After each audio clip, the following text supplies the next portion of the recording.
الحمد لله نحمده ونستعينه ونستغفره ونؤمن به ونتوكل عليه ونعوذ بالله من شرور أنفسنا ومن سيئات أعمالنا من يهده الله فلا مضل له ومن يضلله فلا هادي له ونشهد أن لا إله إلا الله وحده لا شريك له ونشهد أن سيدنا ومولانا محمدًا عبده ورسوله أما بعد فأعوذ بالله من الشيطان الرجيم بسم الله الرحمن الرحيم إنما التوبة على الله للذين يعملون السوء بجهالة ثم يتوبون من قريب فأولئك يتوب الله عليهم وكان الله عليما حكيما وليست التوبة للذين يعملون السيئات حتى إذا حضر أحدهم الموت قال إني تبت الآن ولا الذين يموتون وهم كفار أولئك أعتدنا لهم عذابا أليما وقال رسول الله صلى الله تعالى عليه وسلم إن الله يقبل توبة العبد ما لم يغرغر وقال رسول الله صلى الله تعالى عليه وسلم التائب من الذنب كمن لا ذنب له أو كما قال عليه الصلاة والسلام رب اشرح لي صدري ويسر لي أمري واحلل عقدة من لساني يفقه قولي اللهم صل على محمد وعلى آل محمد كما صليت على إبراهيم وعلى آل إبراهيم إنك حميد مجيد اللهم بارك على محمد وعلى آل محمد كما باركت على إبراهيم وعلى آل إبراهيم إنك حميد مجيد محترم میرے بھائیوں اور دوستوں اور میری ماں اور بہنوں، سورۃ النساء میں اللہ تبارک و تعالی نے یتیموں کے حقوق کو بیان فرمایا ہے، اور یتیموں کے حقوق کو بیان کرنے کے بعد پھر عورتوں کے حقوق اور چند مسائل ذکر فرمائے، اور پھر اس کے بعد میراث کے تفصیل سے احکام اور مسائل ذکر فرمائے۔ سورۃ النساء کے 2 رکوع میں یہ تفصیلی مسائل آ چکے جو گزشتہ کئی اتوار سے آپ حضرات تسلسل سے سماعت فرما رہے ہیں۔ ان 3 قسم کے مضامین کو ذکر کرنے کے بعد، یعنی یتیموں کے حقوق، عورتوں کے حقوق اور میراث کے احکام، ان تینوں قسم کے مضامین کو ذکر کرنے کے بعد اللہ تبارک و تعالی نے توبہ کے مسائل کو ذکر فرمایا ہے۔ توبہ کا ان تینوں مسائل سے کیا ربط اور تعلق ہے؟ وہ ربط اور تعلق یہ ہے کہ اگر بندہ نادانستہ طور پر، جہالت کی بنیاد پر، غیر اختیاری طور پر، لا علمی کی وجہ سے ان تمام حقوق کو پامال کر بیٹھے، یعنی یتیموں کے حقوق نہیں ادا کر پایا، عورتوں کے حقوق نہیں ادا کر پایا، میراث کے معاملے میں کوتاہیاں ہو گئی ہیں، اللہ کے حقوق بھی ضائع کر ڈالے اور اللہ کی مخلوق کے حقوق کو بھی پامال کر دیا، تو اب توبہ کے احکام کو، مسائل کو ذکر فرمایا کہ موت سے پہلے پہلے بندہ توبہ کر لے اور جو حقوق ذمے میں رہ گئے ہیں ان کو ادا کر لے تو کوئی بات نہیں۔ اللہ پاک غفور الرحیم، بخشنے والا مہربان ہے۔ اللہ تبارک و تعالی نے اپنی رحمت اور اپنی بخشش کی انتہا کو یہاں ذکر فرمایا۔ مثال کے طور پر کوئی والد یا والدہ اپنے بچے کو کسی بات کا حکم دیتی ہے، ایک بات بتائی، دوسری، تیسری، اور ایک بار نافرمانی بیٹا کرتا ہے تو درگزر ہو جاتی ہے، دوسری بار نافرمانی کرتا ہے پھر بھی والدین چشم پوشی سے کام لے لیتے ہیں، تیسری بار اگر وہ کوتاہی کرتا ہے تو لہجے میں سمجھانے میں سختی آ جاتی ہے، چوتھی بار کوتاہی کرتا ہے ڈانٹ ڈپٹ تک نوبت آ جاتی ہے، پھر کوتاہی کرتا ہے گھر سے نکالنے پر نوبت آ جاتی ہے، یہ حالات پیدا ہو جاتے ہیں۔ لیکن اللہ تبارک و تعالی کریم ہے، مہربان ہے، اس نے اس خوبصورت انداز سے سمجھایا ہے، بتایا ہے کہ اگر تم سے کوتاہی ہو گئی ہے عورتوں کے حقوق کے معاملے میں، یتیموں کے حقوق کے معاملے میں، یا اپنے پروردگار اور اپنے رب کے حقوق کے معاملے میں کوتاہی ہو گئی ہے، غلطی ہو گئی ہے، تمہیں اندازہ نہیں تھا، غیر ارادی طور پر غلطی کر بیٹھے ہو، تو اب توبہ کر لو، اب اللہ پاک سے تعلق جوڑ لو، اب اللہ پاک کی طرف رجوع کر لو، اور اپنے جرم کا، اپنے ظلم کا، اپنی زیادتی کا اقرار اور اعتراف کر لو۔ اللہ تبارک تعالیٰ کو تمہارا اقرار کرنا، تمہارا اعتراف کرنا بڑا پسند آئے گا۔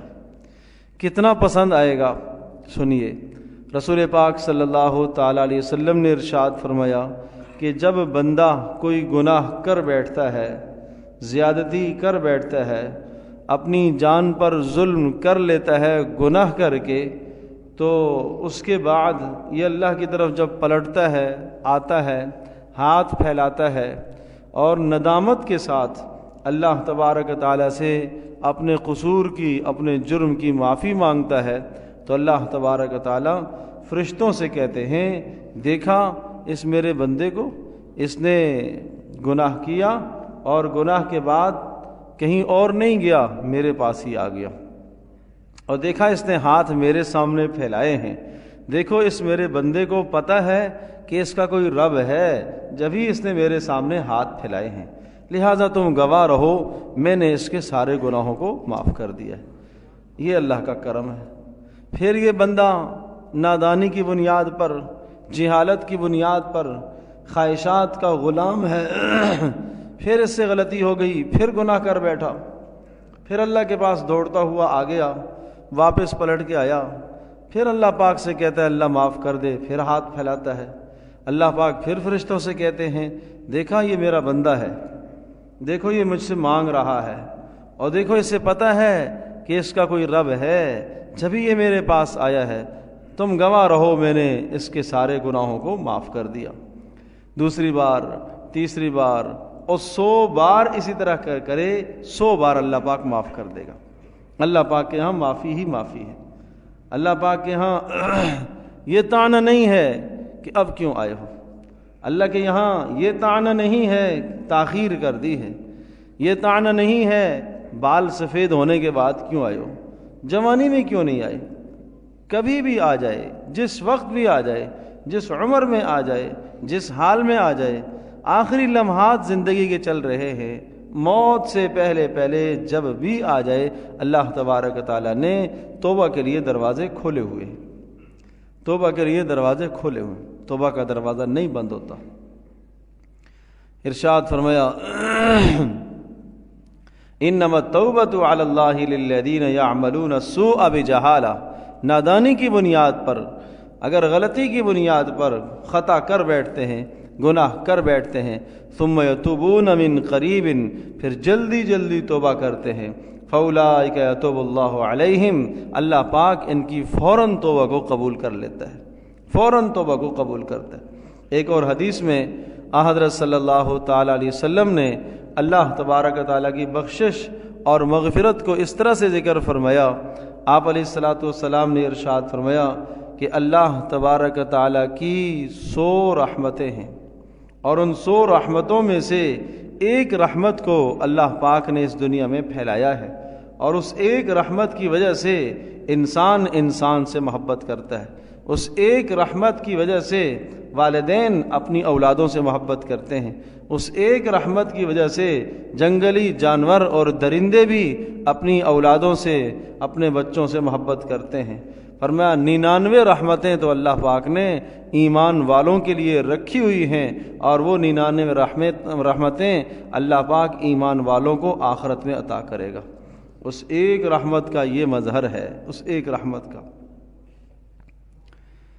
ایک حدیث میں حضرت صلی اللہ علیہ وسلم نے اس طرح سے اللہ پاک کی رحمت کو اور اس کی وسعت کو بیان فرمایا لو لم تذنبون، اگر تم گناہ نہیں کرو گے، لجاء اللہ بقوم، اللہ پاک ایک ایسی قوم کو لے آئے گا جو یذنبون، گناہ کرے گی، گناہ کرنے کے بعد استغفار کرے گی، اللہ پاک ان کے استغفار کو اور توبہ کو قبول کرے گا۔ اگر تم گناہ نہ کرو تو اللہ پاک ایک قوم کو لائے گا جو گناہ کرے گی اور اس کے بعد استغفار کرے گی، اور اللہ پاک اس کے استغفار اور توبہ کو قبول کرے گا۔ تو ایسا کریم مالک ہے، ایسا کریم اللہ ہے۔ تو اس لیے اللہ پاک کی طرف رجوع کرنا، توبہ کرنا، اور اگر کوئی کوتاہی ہو گئی ہے تو پھر اللہ پاک کی طرف رجوع کرو۔ اور پھر یاد رکھیے گا کہ گناہ معاف ہوتے ہیں دو طرح سے، گناہ معاف ہوتے ہیں دو طرح سے۔ کچھ نیکیاں بھی ایسی ہیں جو گناہوں کو دھو دیتی ہیں، اور کچھ گناہ ایسے ہیں جو توبہ سے معاف ہوتے ہیں۔ چھوٹے چھوٹے جو گناہ ہوتے ہیں وہ نیکیوں سے دھل جاتے ہیں۔ مثال کے طور پر چھوٹے گناہ ہیں، غیر ارادی طور پر زبان سے کوئی برا بول نکل گیا، اور اسی طرح سے غیر ارادی طور پر نگاہ اٹھ گئی کہیں، اور نگاہ ٹکی رہی تھوڑی دیر، برے خیالات آ گئے۔ اسی طرح سے راستے میں گزر رہا تھا، ارادہ نہیں تھا، لیکن کہیں کان کے اندر موسیقی کی آواز پڑی، ایک لمحے کے لیے کان لگایا، سنوں کیا آواز آ رہی ہے۔ یہ جو چھوٹے چھوٹے صغائر ہیں، قصدن، ارادتاً، عمدن نہیں کیے اس نے، ایسے ہو گئے، اس سے خواہشات کا غلبہ آ گیا، ایسے گناہ جو ہو گئے، یہ گناہ اللہ تبارک و تعالیٰ نیک اعمال سے معاف کر دیتے ہیں۔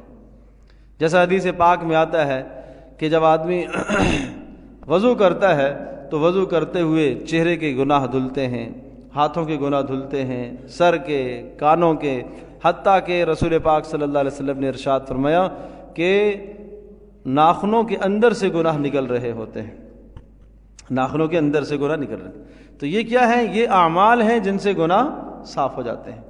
اسی طرح سے ایک اور عمل ہے جس سے گناہ آدمی کے دھل جاتے ہیں، جمعے کی نماز ہے۔ ایک جمعے سے لے کر دوسرے جمعے تک کے جو گناہ ہیں، تمام گناہوں کا کفارہ ہو جاتا ہے آدمی صدق دل سے جب نماز کی طرف آتا ہے۔ ویسے بھی نماز گناہوں کا کفارہ ہے، اور صبح سے لے کر ظہر تک کے جو گناہ ہوئے، اگر ظہر والی نماز اللہ پاک نے اپنی بارگاہ میں قبول فرمائی ہے تو اس نماز کا یہ نتیجہ ہے کہ اس نماز کی وجہ سے فجر سے لے کر اس وقت تک کے گناہ معاف ہو جائیں گے۔ تو چھوٹے چھوٹے گناہ اللہ پاک نیک اعمال سے معاف کرتا ہے۔ ان تجتنبوا کبائر ما تنہون عنہ نکفر عنکم سیئاتکم وندخلکم مدخلا کریما۔ اے لوگو، اگر تم بڑے گناہوں سے بچو گے تو ہم تمہارے چھوٹے چھوٹے گناہوں کو خود ہی معاف کرتے رہیں گے۔ تم بڑوں سے بچو، کبائر سے بچو، بڑے گناہ کے قریب نہ پھٹکو۔ بڑا گناہ کون سا ہوتا ہے؟ وہ گناہ کہ جس میں صراحتاً کھلم کھلا قرآن مجید میں جس گناہ کے حرام ہونے کو، ناجائز ہونے کو اللہ پاک نے بیان فرمایا، یا رسول پاک صلی اللہ علیہ وسلم نے اپنی کسی مبارک حدیث سے اس کو ذکر فرمایا، یہ بڑا گناہ کہلاتا ہے۔ عرض یہ کر رہا تھا کہ چھوٹے گناہ معاف ہوتے رہتے ہیں۔ اسی طرح سے ایک اور عمل بھی ہے، آپ علیہ الصلوۃ والسلام نے ارشاد فرمایا وَأَتْبِعِ السَّيِّئَةَ الْحَسَنَةَ تَمْحُوهَا وَخَالِقِ النَّاسَ بِخُلْقٍ حَسَنٍ۔ ارشاد فرمایا کہ جب تم سے گناہ ہو جائے تو گناہ کے بعد نیکی کرا کرو، یہ نیکی اس گناہ کے اثر کو ختم کر دے گی، یہ نیکی اس گناہ کو مٹا دے گی۔ تمحوہا، تو پتہ چلتا ہے کہ نیکی سے گناہ مٹ جاتا ہے۔ آنکھوں کا گناہ ہوا، آنکھ سے نیکی کرے، ہاتھوں کا گناہ ہوا، ہاتھ سے نیکی کرے، زبان کا گناہ ہوا، زبان سے نیکی کرے، پاؤں کا گناہ ہوا، پاؤں سے نیکی کرے، اچھے کام کی طرف چل کے جائے۔ جسم کے جس عضو سے نافرمانی ہو گئی، گناہ ہو گیا، اس عضو کو اللہ پاک کی اطاعت اور بندگی میں اور فرما برداری میں استعمال کرے تو تلافی ہو جائے گی، کفارہ بن جائے گا۔ تو یہ تو بات تھی صغائر کی۔ البتہ کبائر، بڑے گناہ جن کی تفصیل ابھی عرض کر چکا ہوں، یہ بغیر توبہ کے معاف نہیں ہوتے، اور ان آیات بینات میں جو سورۃ النساء کی آیات بینات ابھی تلاوت کی ہیں، ان آیات میں اسی مضمون کو ذکر فرمایا ہے کہ کبائر سے توبہ کرو، بڑے گناہوں سے تم توبہ کرو۔ اور یاد رکھیے گا توبہ جب قبول ہوگی کہ جب توبہ کے اندر 3 شرطیں پائی جائیں گی. اگر 3 شرطیں توبہ میں نہیں ہیں تو پھر وہ توبہ رسمی توبہ ہے، وہ زبانی توبہ ہے، وہ کلمات اور الفاظ کی توبہ ہے، وہ توبہ معافی کا ذریعہ نہیں بن سکتی. تو وہ 3 شرائط کیا ہیں توبہ کے؟ ان 3 شرائط میں سے سب سے پہلی شرط تو یہ ہے کہ انسان نادم ہو، شرمندہ ہو. اور شرمندگی کے متعلق مثال یہ دی گئی ہے کہ اس قدر نادم ہو، اس قدر شرمندہ ہو، ایسا شرمندہ ہو. مثال کے طور پر امام غزالی رحمۃ اللہ علیہ نے ایک مثال لکھی ہے. ایک آدمی شکار کو نکلا اور وہ کسی جنگل میں گیا اور اس نے بندوق چلائی اور اس کا ارادہ یہ تھا کہ سامنے کوئی جانور ہے، ہرن ہے، اسے مارنے کا ارادہ تھا.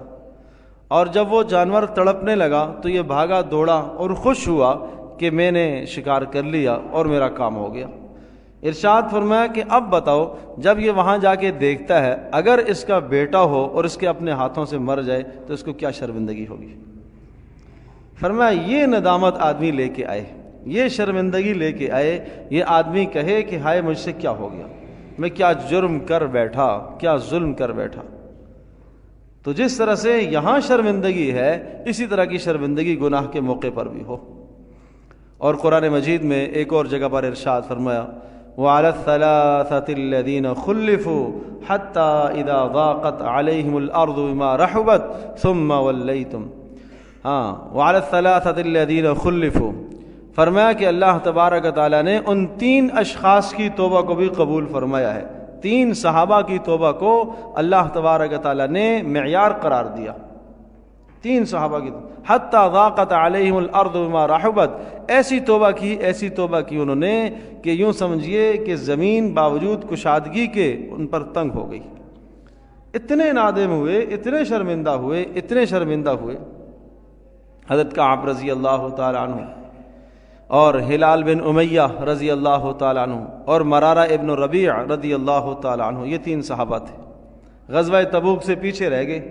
نبی علیہ السلام نے اعلان کر دیا سب نے نکلنا ہے. یہ اپنی ضروریات سے آج کل کرتے کرتے پیچھے رہ گئے. نبی علیہ السلام کا صراحتاً حکم آ گیا، اللہ کا حکم صراحتاً آ گیا.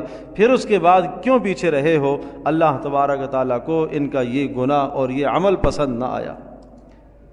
اور نبی علیہ السلام کو بتا دیا گیا آپ نے ان سے بات نہیں کرنی ہے. صحابہ کو کہہ دیا گیا کوئی ان سے بات نہ کرے. یہ حال ہو گیا. 50 دن اسی حالت میں گزر گئے. رو رو کے ان لوگوں نے 50 دن گزارے. اور 50ویں دن کے بعد پھر اللہ پاک نے ان کی توبہ کو قبول فرمایا. اور اس زمانے میں 50 دن زندگی کے ان کے ایسے گزرے کہ مت پوچھیے. گھر میں جائے گھر میں کوئی بات نہ کرے، بازار میں جائے بازار میں کوئی بات نہ کرے، مسجد میں آئے وہاں کوئی بات نہ کرے. کعب رضی اللہ تعالی ارشاد فرماتے ہیں میرا تو یہ حال تھا، میرے جو 2 ساتھی تھے، رفیق تھے، وہ بڑھاپے میں تھے، وہ تو گھر میں بیٹھ گئے اور میں تو باہر نکلتا تھا. مسجد میں آؤں نبی علیہ السلام کو سلام کروں، آپ علیہ السلام سلام کا جواب نہ دے. نبی علیہ السلام کی آنکھیں نگاہ مبارک پھر جائے، میں دیکھوں دور سے کہ آپ علیہ السلام مجھے دیکھ رہے، اور جب میں دیکھنے لگوں تو آپ علیہ السلام نگاہ نیچی کر لیں. تو نبی علیہ السلام کی نگاہوں کا کسی سے پھر جانا یہ کوئی معمولی صدمہ تھا، یہ کوئی معمولی غم تھا. اللہ اکبر. اور بیویاں آ گئیں اللہ کے رسول ہم کیا کریں، ہمارے لیے کیا حکم ہے، ہم ان سے بات کریں یا نہ کریں؟ یہ اطاعت اور فرمانبرداری ہے اللہ پاک کی، یہ اطاعت اور فرمانبرداری تھی اللہ اور اس کے رسول کی. آج شوہروں کے کہنے پر بیویاں بھی نافرمانی کرتی ہیں، بیویوں کے کہنے پر شوہر بھی نافرمانی کرتے ہیں. وہاں اسلام مقدم تھا، وہاں دین پہلے تھا، وہاں اللہ اور اس کے رسول صلی اللہ علیہ وسلم کا حکم مقدم تھا. آپ علیہ السلام نے اتنا بتا دیا بات کرنے کی اجازت نہیں ہے، کھانا پینا دے سکتی ہو، ضرورت ان کی پوری کر سکتی ہو، بات کرنے کی اجازت نہیں. تو کیا حالات آئے ہوں گے اور کس مشقت کے ساتھ انہوں نے یہ دن گزارے ہوں گے کہ اللہ بھی ناراض، اللہ کا رسول بھی ناراض. پھر اللہ پاک نے توبہ کو قبول فرمایا. لیکن اللہ والے لوگ تھے، بھاگے نہیں، اللہ سے باغی نہیں ہوئے، پھر دور نہیں گئے، اللہ ہی کی طرف پلٹے. تو پھر اللہ پاک نے ان کی ایسی توبہ قبول فرمائی کہ اللہ پاک نے ان کی توبہ کو قرآن میں ذکر فرمایا ہے، قرآن میں جگہ عطا فرمائی. کہ انہوں نے ایسی توبہ کی ہے، ایسی توبہ کی ہے۔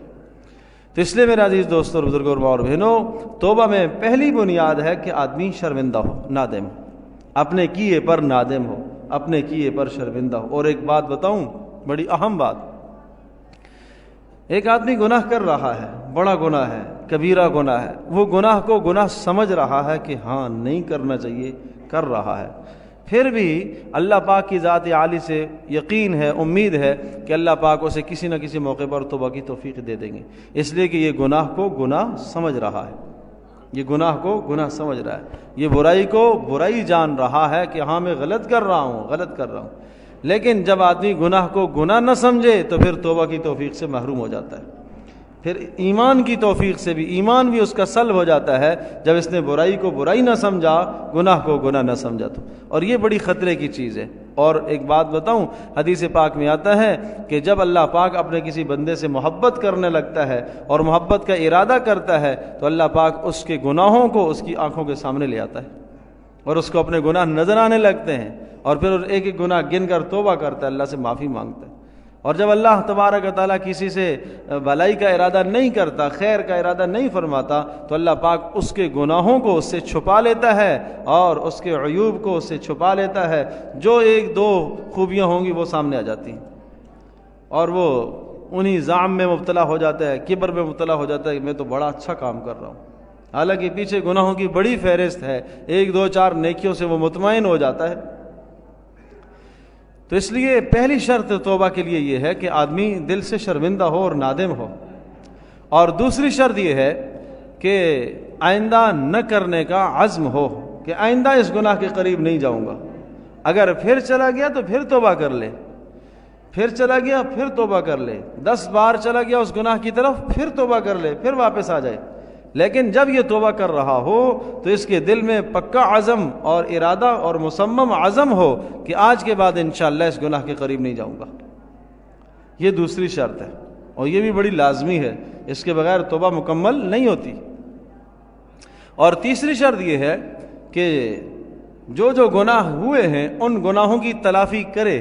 اگر وہ گناہ حقوق اللہ میں سے ہیں، نمازیں چھوڑی ہیں تو نمازوں کی ادائیگی کی فکر کرے، قضائیں کرے، روزے رہ گئے ہیں تو روزوں کی قضائیں کرے، حج اگر فرض تھا نہیں کر پایا حج کی قضا کرے، زکاتیں ادا نہیں ہو پائیں تو زکوٰۃ ادا کرے، یہ حقوق اللہ کی ادائیگی کی فکر کرے، قضائے عمری ادا کرے۔ لوگ پوچھتے ہیں قضائے عمری میں کیا نیت ہے؟ کوئی لمبی چوڑی نیت نہیں ہے، آپ یہ نیت کریں، پہلے اندازہ کریں کہ میری ساری زندگی میں ظہر کی کتنی نمازیں رہی ہوئی ہیں۔ آپ جس دن بھی نماز پڑھنا چاہیں اور ایک ساتھ کئی نمازیں بھی آپ پڑھنا چاہیں، اور یہ بھی ضروری نہیں ہے کہ آپ ظہر کی نماز کو ظہر ہی میں پڑھو، کوئی ضروری نہیں ہے، قضا ہے، کسی بھی وقت میں آپ پڑھ سکتے ہیں۔ ہاں مکروہ اوقات میں نہ پڑھو، جب سورج طلوع ہو رہا ہو، جب عین زوال کا وقت ہو اور جب عین غروب کا ٹائم ہو، ان 3 اوقات میں سجدہ منع ہے، ان 3 اوقات میں نماز نہ پڑھو۔ باقی جب چاہیں آپ فجر کے متصل فوری بعد قضا کر سکتے ہیں، آپ عصر کی نماز کے متصل بعد قضا کر سکتے ہیں، نفل نہیں پڑھ سکتے، فجر کے متصل بعد، عصر کے متصل بعد نفل نہیں پڑھ سکتے، قضا کر سکتے ہیں۔ آپ عشاء کے بعد جو ہے وہ پورے دن کی قضا کرنا چاہیں قضا کر سکتے ہیں۔ قضاؤں میں صرف اور صرف فرائض ہیں اور واجب یعنی وتر ہے، نوافل اور سنتوں کی قضا نہیں ہے۔ تو آپ یہ نیت کریں کہ میری زندگی کی جتنی بھی ظہر کی نمازیں رہ رہی ہیں ان میں سے سب سے پہلی میں آج ادا کر رہا ہوں۔ جب آج یہ نیت کریں گے تو اب اگلے والی نماز وہ پہلے نمبر پر آ جائے گی، اگلے دن بھی آپ یہی نیت کریں گے میری جو نمازیں رہ گئی ان میں سے سب سے پہلے ادا کر رہا ہوں، پھر وہ ادا ہو گئی، پھر اس کے بعد والی پہلے نمبر پر آ گئی، پھر آپ نیت کریں گے جو قضا رہیں گی ان میں سب سے پہلی والی ادا کر رہا ہوں۔ اس طرح سے آپ ہر نماز کے ساتھ نیت کریں گے اور جلد از جلد ادا کرنے کی کوشش کریں۔ اور نوافل سے زیادہ بہتر یہ ہے کہ آپ قضائیں ادا کریں، نوافل سے زیادہ افضل ہے کہ قضائیں ادا کریں۔ ہاں سنت موقدہ نہ چھوڑیں، باقی نفلی نمازیں اور سنت غیر موقدہ ان کو آپ چھوڑ کر ان کی جگہ پر جو قضائیں ہیں وہ قضائیں ادا کریں، یہ قضائیں عمری کہلاتی ہیں۔ اور اسی طرح سے عرض کیا کہ جو روزے رہ گئے ہیں وہ روزے ادا کریں، روزے خاص کر کے خواتین کے روزے رہ جاتے ہیں، چھوٹ جاتے ہیں، ایام مخصوصہ میں نماز بھی نہیں ہے، روزہ بھی نہیں ہے، لیکن ایام مخصوصہ کے گزرنے کے بعد نماز کی قضا تو نہیں ہے، روزے کی قضا ہے۔ روزہ اس لیے کہ سال میں ایک بار آتا ہے. یہ اللہ پاک کا کتنا بڑا احسان ہے خواتین پر، کتنا بڑا احسان ہے، اور کتنا ان کے مزاج کی اللہ پاک نے رعایت رکھی ہے کہ اگر نمازیں بھی لازم کر دی جاتی تو پھر ہر مہینے کتنی قضائیں ہوتی. تو اس لیے ناپاکی کی حالت کی نمازوں کی قضا نہیں ہے، البتہ جو روزے رہ گئے رمضان کے ان کی قضا ہے. اور یہ گنجائش شریعت نے دی ہے کہ جو قضا روزے رہ گئے ہیں، 4 ہیں، 6 ہیں، 10 ہیں، تسلسل کوئی ضروری نہیں ہے، وقفے سے بھی رکھ سکتے ہیں، لیکن فوری ادائیگی کا اہتمام کریں. اگر مر گئے تو پکڑے جائیں گے، پوچھے جائیں گے. اگلے رمضان سے پہلے ان کی ادائیگی ضروری ہے. اسی طرح سے اگر کسی صاحب پر حج لازم اور فرض تھا، حج اس نے ادا نہیں کیا، یاد رکھیے گا حج کا نصاب اچھی طرح سے ذہن نشین فرما لیں، اور آدمی اپنے مالوں کو چیک کریں کہ کہیں حج فرض تو نہیں ہے. زندگی میں ایک بار حج فرض ہوتا ہے. جس آدمی کے پاس ضرورت سے زائد اتنا پیسہ موجود ہے کہ حج کے لیے آنے اور جانے کا جو خرچہ ہے وہ، اور پھر وہاں جتنا عرصہ رہے گا وہ بھی خرچہ، اور جتنا عرصہ اپنے گھر میں نہیں رہے گا، گھر سے غائب رہے گا، گھر کا بھی اخراجات اگر موجود ہوں تو یہ صاحب نصاب کہلاتا ہے. زکوٰۃ کی ادائیگی سے حج کی ادائیگی نہیں ہوتی ہے. وہ رقوم جو اولادوں کی شادیوں کے لیے رکھی ہوئی ہیں وہ بھی شمار کی جائیں گی اس میں. وہ رقوم جو ابھی آپ کے تصرف میں نہیں ہیں، ابھی آپ کے استعمال میں نہیں ہیں، بینک میں رکھی ہوئی ہے، تو یہ حج فرض ہے اس پر. اگر حج ادا نہیں کرے گا تو پکڑا جائے گا. موت سے پہلے ادا نہیں کیا تو پھر آخرت میں گرفت ہوگی. اور اگر موت کے آثار نظر آ گئے، اب تک ادائیگی نہیں کر پایا، تو وصیت کرنا اس کے ذمہ لازم ہے کہ میرے اوپر حج باقی ہے، میرا حج ادا کیا جائے. وہ رسا اس کی طرف سے حج کرے، ورنہ آخرت میں سخت گرفت ہوگی، مواخذہ ہوگا. اور نبی علیہ الصلوۃ والسلام نے ارشاد فرمایا کہ جس آدمی پر حج فرض تھا اور اس نے حج نہیں کیا، ہمیں اس بات کی کوئی پرواہ نہیں ہے کہ وہ یہودی ہو کے مرے یا نصرانی ہو کے مرے. سخت بات آئی ہے. اور یہ بھی بتایا کہ حج میں تم یہ نہ سمجھیے گا کہ حج سے تم فقیر ہو جاؤ گے. ارشاد فرمایا حج اور عمرہ یہ دونوں کے دونوں غنا لے کے آتے ہیں، مالداری لے کے آتے ہیں، فقر نہیں لے کے آتے. نظر آنے میں تو مال خرچ ہو رہا ہوتا ہے، لیکن اللہ کا نبی یہ بتا رہا ہے کہ حج اور عمرے سے فقر نہیں آتا، غنا اور مالداری حاصل ہوتی ہے. تو اس لیے حج کی ادائیگی کا اہتمام کیا جائے. زکوٰۃ اگر رہی ہوئی ہے تو زکوٰۃ کی ادائیگی کا اہتمام کیا جائے. قربانیاں اگر رہ گئی ہیں ان کی ادائیگی کا اہتمام کیا جائے. اسی طرح سے سجدہ تلاوت رہے ہوئے ہیں ان کی ادائیگی کا اہتمام کیا جائے. قسموں کے کفارے باقی ہیں ان کی ادائیگی کا اہتمام کیا جائے. یہ سب کے سب حقوق اللہ ہیں. ہاں یہ بات بھی ذہن نشین فرما لیجئے، اللہ سے معافی مانگتا رہے. اللہ چاہے یہ سارے حقوق معاف کر دے، معاف کر سکتا ہے. معاف کرنے پر وہ قادر ہے، قدرت ہے اسے، چاہے تو معاف کر دے. لیکن ضابطہ اس کا یہ ہے کہ ان اعمال کی گرفت ہوگی. توبہ سے یہ معاف نہیں ہوتے. توبہ سے یہ ہے کہ یہ جو نمازیں ہم نے نہیں پڑھی، بر وقت نہیں پڑھی، اور نہ پڑھ کر جو گناہ کیا ہے وہ گناہ تو معاف ہو گیا، حق ذمے میں باقی ہے. اس کی مثال یہ سمجھ لیجئے کہ ایک آدمی کا کسی نے قرض دینا ہے، اور فلاں مقررہ اور متعینہ جو تاریخ تھی اس تاریخ کو اس نے نہیں دیا تو اس نے برا کیا. وہ قابل ملامت قرار پائے گا کہ اس نے فلاں تاریخ کو دینا تھا، نہیں دیا. اچھا بھائی اس نے کہا، جس کا دینا تھا اس نے کہا اچھا بھائی میں نے آپ کو معاف کر دیا ہے. کیا معاف کر دیا ہے؟ آپ نے میرے ساتھ زیادتی کی ہے، فلاں تاریخ کو آپ نے دینا تھا، تو چلو اب دے دو. یہ بات تو میں نے تمہیں معاف کر دی کہ تم نے میرے ساتھ وعدہ خلاف ورزی کی ہے، یہ تو معاف ہے، لیکن قرض تو ذمہ میں باقی ہے. بالکل اسی طرح سے توبہ کرنے سے یہ بات تو معاف ہو جائے گی کہ نمازیں جو نہیں پڑھی تھی، نہ پڑھنے کی وجہ سے، چھوڑنے کی وجہ سے جو اللہ پاک کا حکم توڑا ہے، یہ تو معافی ہے، لیکن نماز ذمہ میں باقی ہے. اگر نماز ذمہ میں باقی نہ ہوتی تو نبی علیہ الصلوۃ والسلام اس کی قضا نہ کرتے. آپ علیہ الصلوۃ والسلام ایک غزوے سے واپس تشریف لا رہے تھے، اور رات کے آخری حصے میں نبی علیہ الصلوۃ والسلام نے ایک جگہ پڑاؤ ڈالا. آپ علیہ السلام رکے اور نبی علیہ الصلوۃ والسلام نے ارشاد فرمایا کون ہے جو ہمیں فجر کی نماز کے لیے جگائے گا؟ تھوڑا سا آرام فرمایا. حضرت بلال نے کہا اللہ کے رسول میں اٹھاؤں گا. حضرت بلال رضی اللہ تعالیٰ عنہ وہ ایک ٹیلے کے ساتھ ٹیک لگا کے بیٹھ گئے اور دیکھنے لگے سورج کے طلوع ہونے کی طرف، مشرق کی طرف دیکھنے لگے کہ صبح صادق ہو تو میں نبی علیہ الصلوۃ والسلام کو جگاؤں. اور چونکہ تھکے ہوئے تھے، جیسے ہی ٹیک لگا کر بیٹھے تو نیند کا غلبہ آیا، وہ بھی سو گئے. سورج طلوع ہو گیا، صبح صادق کا وقت ختم، فجر کا وقت نکل گیا. سورج کی تپش اور حرارت سے نبی علیہ الصلوۃ والسلام جاگے.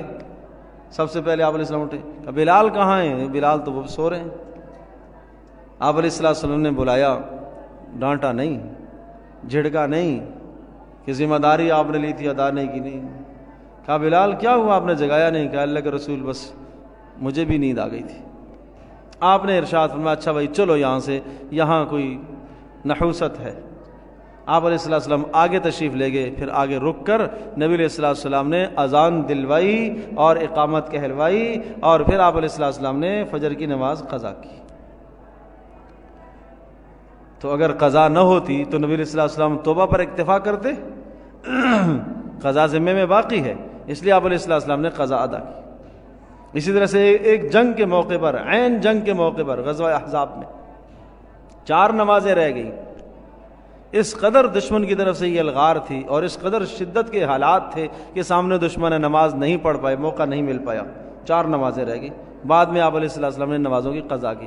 اس کے بعد پھر نماز خوف کا حکم آ گیا کہ آئندہ کے لیے اگر ایسے حالات پیش آ جائیں تو آپ کو کس طرح سے نماز ادا کرنی ہے۔ انہیں اجازت دے دی گئی کہ آپ نماز کے دوران اپنا حفاظت کا سامان ساتھ اٹھا سکتے ہیں، حفاظت بھی کریں اور نماز بھی پڑھیں۔ یہ خاص اسی حالت میں، جنگ کی حالت میں اجازت دے دی گئی۔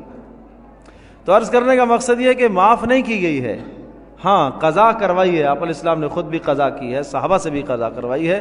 تو ایک یہ عرض کیا کہ پہلی شرط توبہ کے اندر ندامت ہے، دوسری شرط آئندہ اس گناہ سے بچنے کا پکا عزم ہے، تیسرا جو حقوق رہ گئے ہیں ان حقوق کی ادائیگی کریں، یہ تیسری شرط ہے۔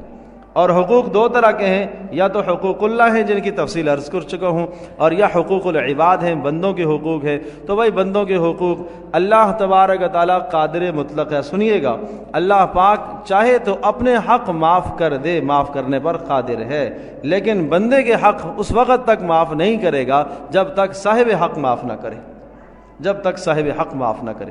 کسی کا مال کھایا ہے اسے معاف کرانا پڑے گا، کسی کا پیسہ لیا ہے اسے معاف کرانا پڑے گا، کسی کی توہین اور تذلیل کی ہے یہ اسے معاف کرانی پڑے گی، کسی کی غیبت کی ہے یہ معاف کرانی پڑے گی، کسی کو گالیاں دی ہیں یہ معاف کرانی پڑیں گی، یہ حقوق العباد ہیں۔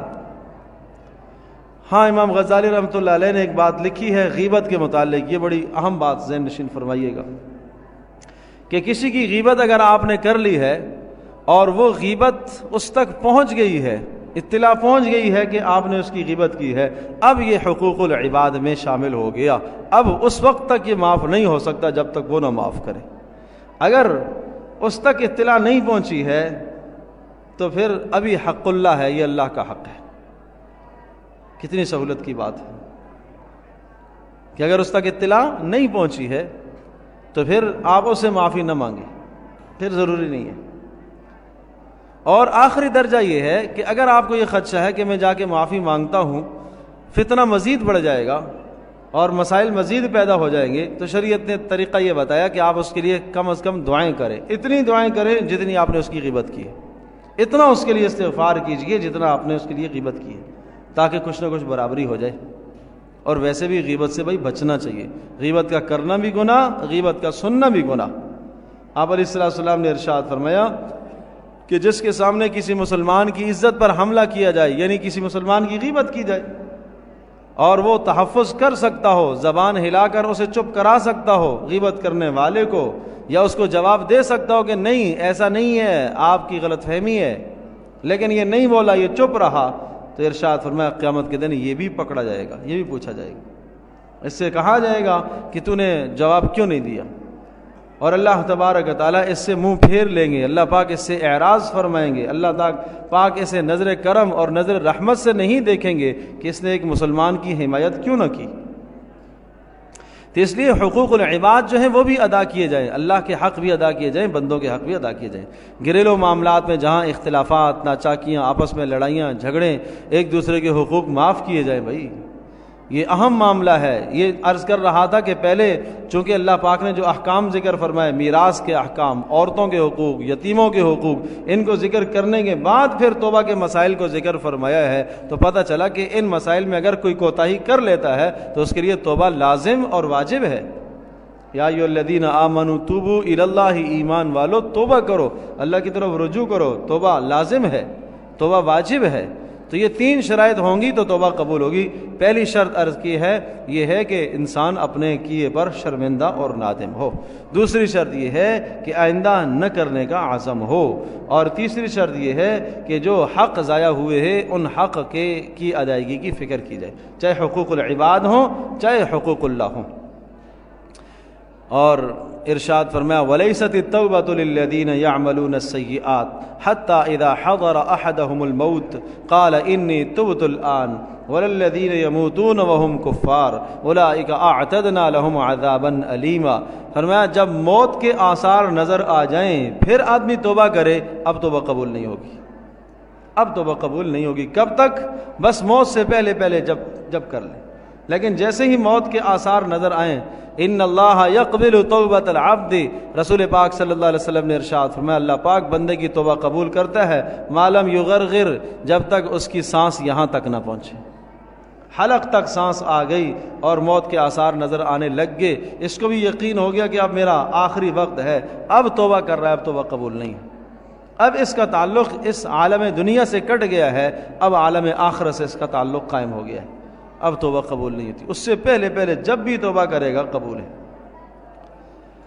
ایک روایت میں آتا ہے شیطان نے اللہ تبارک و تعالیٰ کے سامنے قسم کھائی اور یہ کہا اللہ تیرے جلال اور تیری عزت کی قسم، اس انسان کی وجہ سے مجھے جنت سے نکالا گیا ہے، میں اس کو گمراہ کروں گا، اس کو ورغلاؤں گا، اس کو ورغلاؤں گا۔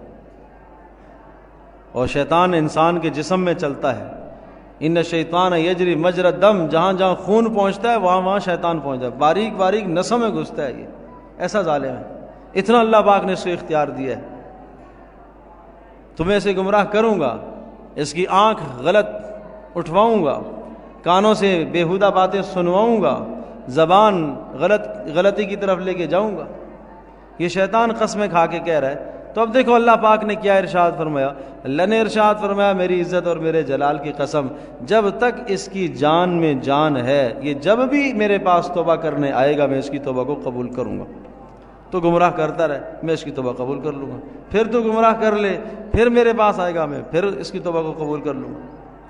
تو اللہ پاک کا کتنا احسان ہے، کتنا کرم ہے، فضل ہے، موت سے پہلے پہلے جب بھی بندہ توبہ کرے توبہ قبول ہے۔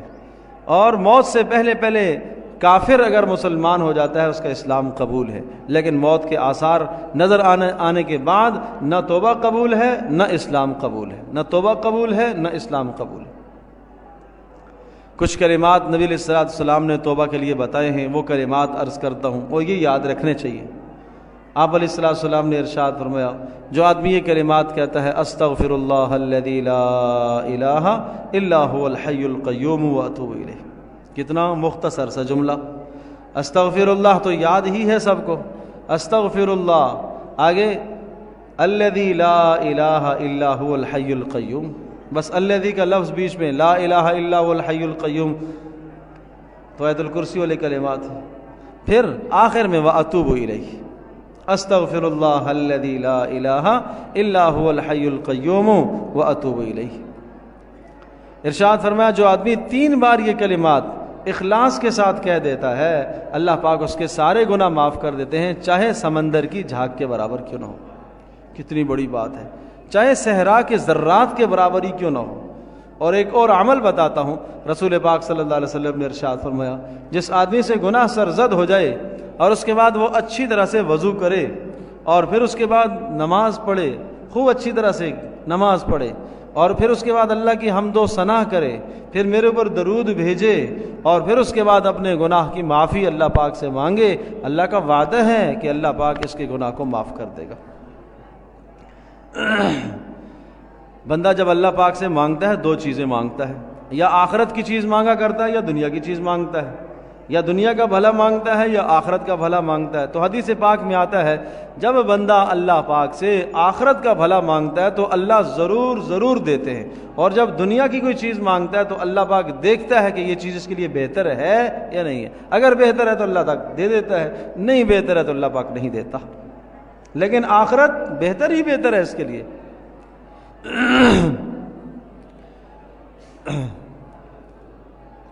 نبی علیہ الصلوۃ والسلام ایک شخص کی بیمار پرسی کے لیے تشریف لے گئے اور وہ بخار کی کیفیت میں مبتلا تھے۔ آپ علیہ السلام نے فضائل سنائے، اور یہ ہمیں بھی ایسا ہی کرنا چاہیے کہ جب آپ کسی بیمار کے پاس جائیں تو آپ یہ کہیں، حکم ہے لا باس طہور انشاءاللہ، کوئی حرج نہیں ہے، اللہ کرے گا یہ گناہ یہ بیماری آپ کے گناہوں کا کفارہ بن جائے گی۔ حدیث پاک میں آتا ہے کہ یہ بیماریاں یہ گناہوں کا کفارہ بنتی ہیں۔ تو آپ علیہ السلام کے اس کہنے کے بعد اس شخص نے کہا، اللہ کے رسول آپ میرے لیے دعا فرمائیں کہ میں ہمیشہ بیمار رہوں، تاکہ کیا ہوتا رہے، گناہوں کا کفارہ ہوتا رہے۔ سبحان اللہ، عجیب لوگ تھے، آخرت مد نظر تھی، آخرت مد نظر تھی۔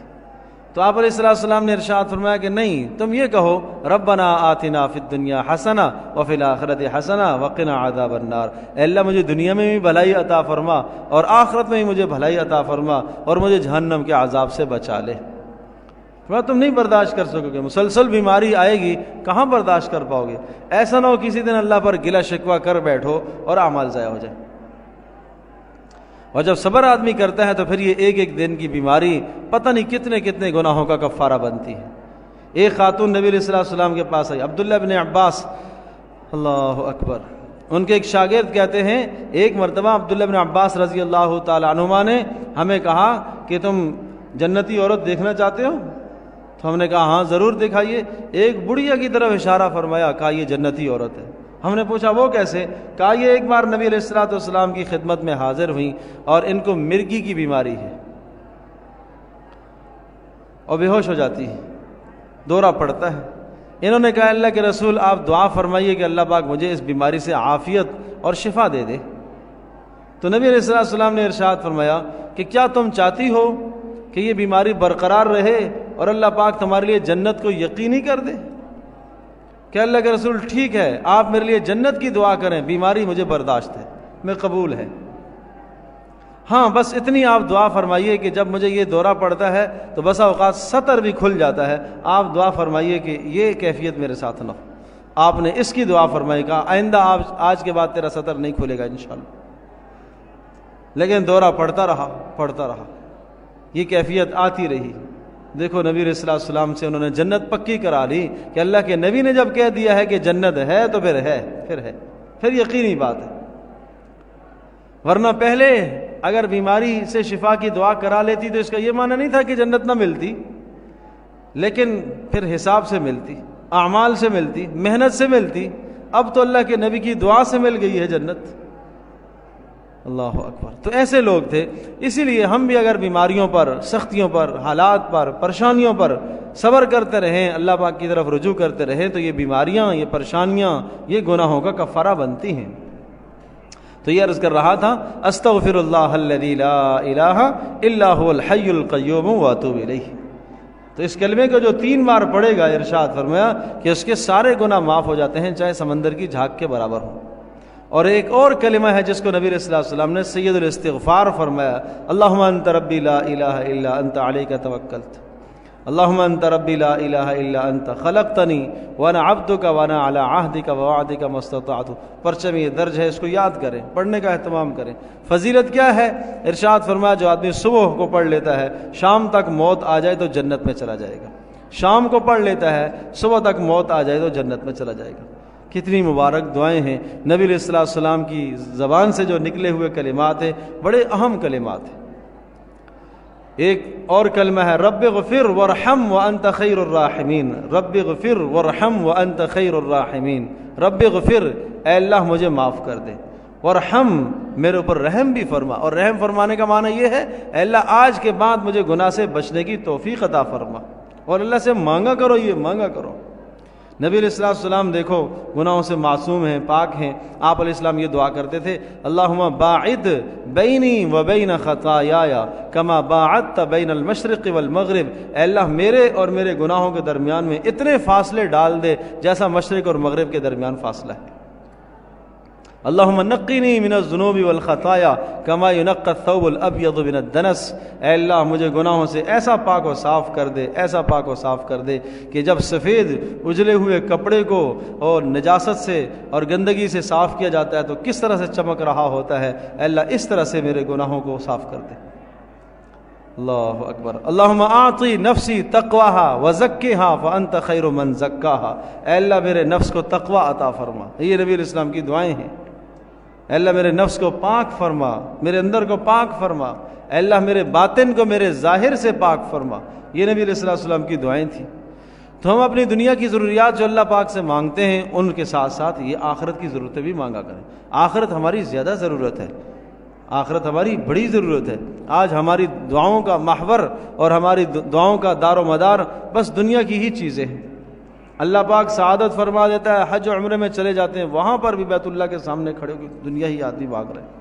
کاروبار اچھا ہو جائے, بچوں کی شادیاں ہو جائیں, یہ معاملات ٹھیک ہے, یہ بھی مانگو, لیکن آخرت کو غالب رکھا کرو. اس لیے رسول پاک صلی اللہ علیہ وسلم نے جو دعا بتائی ہے بڑی اہم دعا ہے, ربنا آتنا فی الدنیا حسنہ. اے اللہ ہمیں دنیا میں بھلائیاں عطا فرما. اور پتہ ہے بھلائیوں کا کیا معنی ہے؟